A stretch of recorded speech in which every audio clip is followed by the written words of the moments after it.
مجھے یقین ہے اللہ تعالیٰ کے فضل و کرم سے کہ حضرت مولانا عتیق اللہ رحمہ اللہ کے ان بندوں میں سے تھے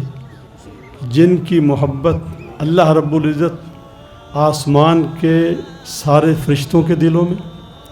اور اس کائنات ارضی پر بسنے والی تمام مخلوقات کے دلوں میں اللہ تعالیٰ جن کی محبت ڈال دیتے ہیں، حضرت مولانا ان میں سے تھے۔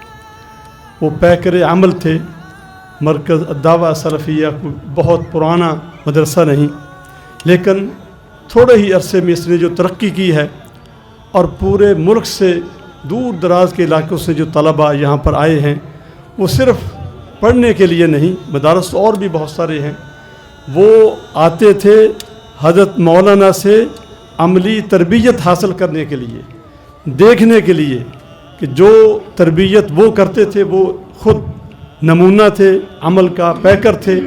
اور پھر اس طرح وہ طلباء کی تربیت کرتے تھے۔ آج وہ ہم میں نہیں رہے، ان کی حسنات موجود ہیں، ان کے کارنامے، اللہ تعالیٰ ان کو جنت میں اونچا مقام عطا فرمائے۔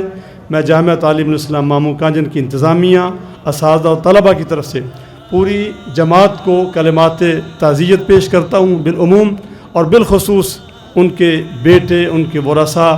اور مرکز الدعوہ سلفیہ کے اساتذہ اور طلباء، ان کو کلمات تعزیت پیش کرتا ہوں۔ اللہ تعالیٰ ان کو جنت میں اونچا مقام عطا